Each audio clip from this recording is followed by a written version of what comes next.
Neil Carlson here. We had some severe weather roll through the area early this morning. Here's video from Grand Forks at 12:45 a.m. On the phone with me is Austin Perot of the Grand Forks Weather Service to talk about all this.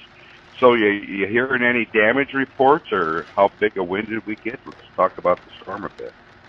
All right. Well, just to talk with the Grand Forks side, for wind gusts, we actually did get a 77-mile-per-hour wind gust over at the Grand Forks Airport, their official observing site there. That was about the first kind of higher-end report that we received around that time. As for damage itself, most of the damage we've heard of so far, it's still a bit early in the morning, so obviously not a lot of eyes out yet. Yeah. But we have gotten a few tree damage, mostly, is what we've heard, especially here in Grand Forks. We've heard of a few trees being down.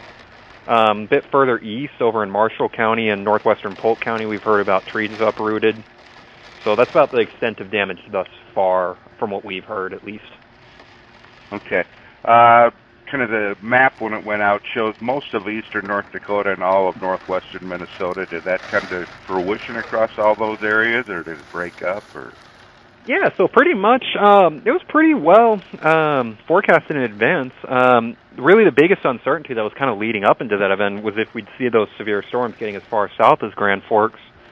But we did eventually see those storms kind of pivot a bit more as were concerned about may arise, and that's kind of what allowed those stronger winds to get a bit further south, kind of into the Grand Forks area and into northwest Minnesota. Okay. Much rain with this? Rain it's really going to depend. It's where you got it, because we've had a pretty wide discrepancy between here at the office and actually from some what we heard on the south side of town. At least here at the office, we managed to get, let me double check, make sure. We got about 6,400 here at the office from that storm, and that was in about half an hour, so it was dumping pretty good. On the south side of town, from what we've heard, it may have been a few hundredths, so pretty wide discrepancy there. And we've actually had a few people call in saying they got close to an inch in an hour in some spots in northwest Minnesota. So it's a battle of haves and have-nots, sadly.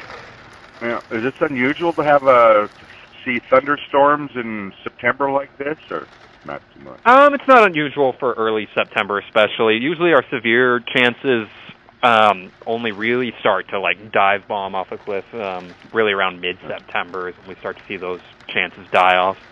The air mass, at least in advance of this, with how hot and humid it was, that was a bit kind of anomalous for this time of year. This would be kind of more like a pattern that we'd see kind of in early August, late July time frame. So it is a bit out there relative to average, but it's not too crazy out there for us. All right.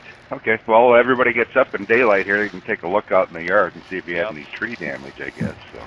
Yep, and let us know if you see anything or hear anything. All right. It's Austin Perot of the National Weather Service in Grand Forks. Thanks for talking to me. No problem. You have a good morning. All right. Have a good day. Till later.